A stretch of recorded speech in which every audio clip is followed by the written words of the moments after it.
ఈరోజు తెలంగాణ రాష్ట్ర ఆవిర్భావ దినోత్సవ వేడుకల వైభవంగా జరుపుకుంటున్న జిల్లా ప్రజలకు శుభాకాంక్షలు. స్వరాష్ట్ర సాధన పోరాటంలో అసలు పాల్గొన్న అమరవీరులందరికీ ఘనంగా నివాళులు అర్పిస్తున్నాను. ఎందరో అమరవీరుల త్యాగాల పునాదుల మీద ఏర్పడిన తెలంగాణ రాష్ట్రం ఈరోజు అన్ని రంగాల్లో దశ దిశల వెలుగులు విరజిమ్ముతూ దేశంలో అందరి దృష్టి ఆకర్షిస్తుందని చెప్పుకునేందుకు గర్వపడుతున్నాను. ఈ సందర్భంగా అమరవీర కుటుంబాలకు, ఉద్యమకారులకు, స్వరాష్ట్ర సాధన పోరాటంలో పాలుపంచుకున్న ప్రతి ఒక్కరికి పేరు పేరున ప్రణామాలు. తెలంగాణ రాష్ట్ర భారతదేశ ప్రపంచ స్థాయిలో అగ్రస్థానం నిలిపేందుకు గౌరవ ముఖ్యమంత్రి వర్యులు రేవంత్ రెడ్డి గారి నాయకత్వం తెలంగాణ రైజింగ్ 2047 విజన్తో ప్రజాప్రభుత్వం ముందుకు సాగుతుంది. తెలంగాణ రాష్ట్ర అభివృద్ధికి ఆర్థిక, సామాజిక, పరిపాలన రంగంలో ఆదర్శవంతమైన లక్ష్యాలతో తెలంగాణ రైజింగ్ 2047 విజన్ డాక్యుమెంట్ను రూపొందించినట్టు గౌరవ ముఖ్యమంత్రి వర్యులు పెద్దలు రేవంత్ రెడ్డి గారు ఇటీవల జరిగిన నీతి ఆయోగ్ సమావేశంలో వెల్లడించారు. తెలంగాణ రైజింగ్ 2047 కీలకాంశాలు. తెలంగాణ రైజింగ్ 2047 విజన్లో 4 అంశాలు ఉన్నాయి.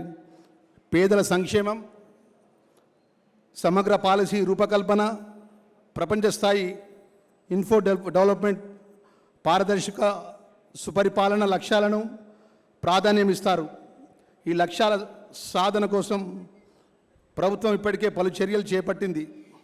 తెలంగాణ సమగ్ర అభివృద్ధికి ఇప్పటికే welfare and social justice policy, green energy policy, info and industry policy, tourism పాలసీని ప్రభుత్వం సిద్ధం చేసింది.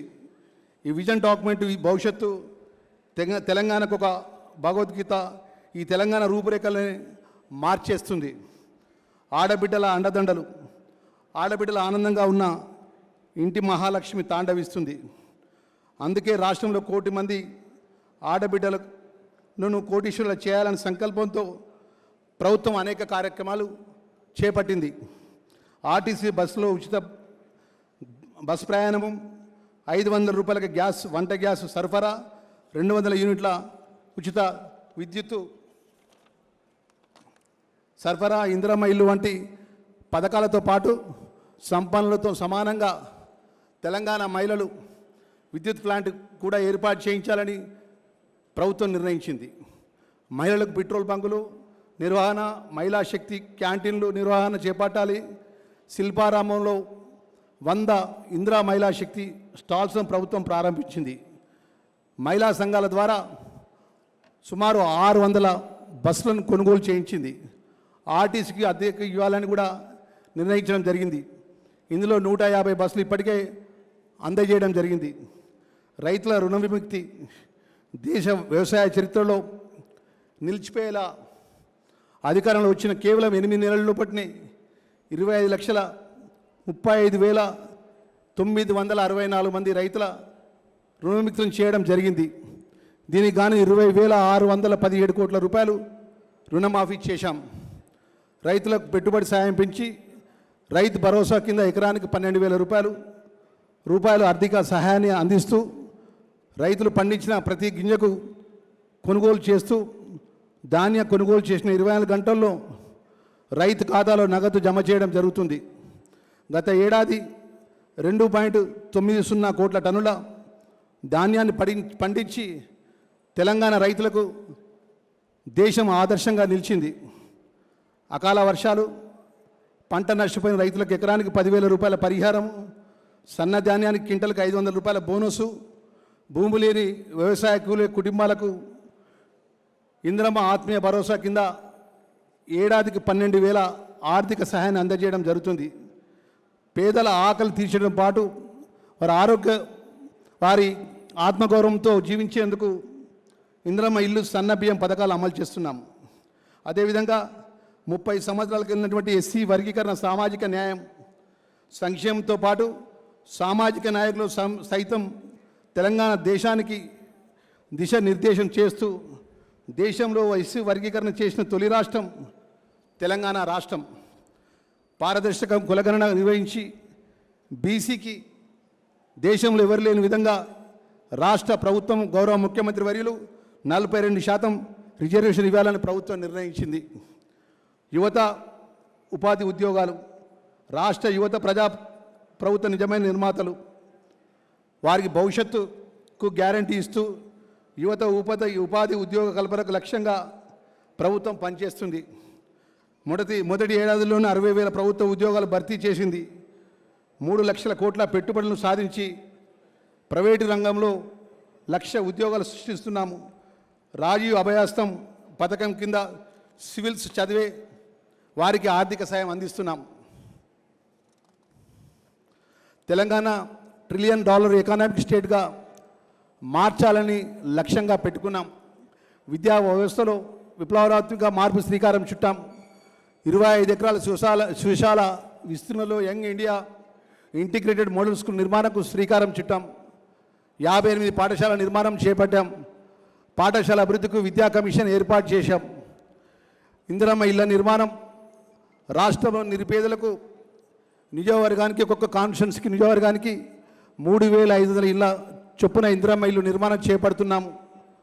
రాష్ట్రంలో 4,50,000 ఇళ్ల నిర్మాణానికి లక్ష్యంగా రాష్ట్రంలో ఇప్పటికీ గృహ నిర్మాణాలు ప్రారంభించడం జరిగింది. నిర్మాణ దశలను బట్టి లబ్ధిదారుల ఖాతాలో నగదు జమ చేస్తున్నాం. విశ్వ వేదికపై తెలంగాణ రాష్ట్ర అన్ని ప్రపంచ వేదికపై ఆవిష్కరించడంలో విజయం సాధించాం. అమెరికా, దక్షిణ కొరియా, సింగపూర్, దావోస్, జపాన్ దేశాల్లో పర్యటించి భారీగా పెట్టుబడులు సాధించాం. హైదరాబాద్ వేదిక పలు గ్లోబల్ ఈవెంట్లు నిర్వహించాం. A1 global summit, bio Asian సదస్సు, ప్రపంచ సుందరి పోటీలు విజయవంతంగా నిర్వహించాం. మహిళా ఆర్థిక సాధకారిత ప్రభుత్వం కట్టుబడి ఉంది. అభివృద్ధికి ప్రభుత్వం కట్టుబడింది. ఇందులో భాగంగా జగిత్యాల జిల్లాలో 7,596 సహాయక సంఘాలకు సుమారు 766.66 కోట్ల రుణాలు మంజూరు చేశాం. 4,796 మహిళలకు సుమారు 72.27 కోట్ల రూపాయల శ్రీనిధి రుణాలు ఇచ్చాం. మహాలక్ష్మి పథకం భాగంలో జిల్లాలో ఇప్పటి వరకు 3,11,64,000 మంది మహిళలకు ఆర్టీసీ బస్సుల్లో ఉచితంగా రవాణా సౌకర్యాన్ని వినియోగించుకున్నారు. దీనికి గాను మహిళలకు 121,47,00,000 లబ్ధి చేకూరింది. మన జిల్లాలో 2,89,725 మంది లబ్ధిదారులకు 6,54,103 గ్యాస్ సిలిండర్లను 500 రూపాయలకే సరఫరా చేయడం జరిగింది. వాటి విలువ సుమారు 19,49,00,000 రూపాయలు ప్రభుత్వం చెల్లించింది. మన జిల్లాలో డిఎస్సి ద్వారా సుమారు 375 మంది టీచర్ పోస్టులు ఎంపికయ్యారు. దీంతోపాటు టిఎస్సి, ఎస్సి ద్వారా నిర్వహించిన వివిధ రకాల పోటీ పరీక్షలకు మన జిల్లా నుంచి చాలామంది అభ్యర్థులు ఎంపికయ్యారు. ఇటీవల 119 మంది గ్రామ పాలన అధికారుల ఎంపికకు రాత పరీక్ష నిర్వహించాము.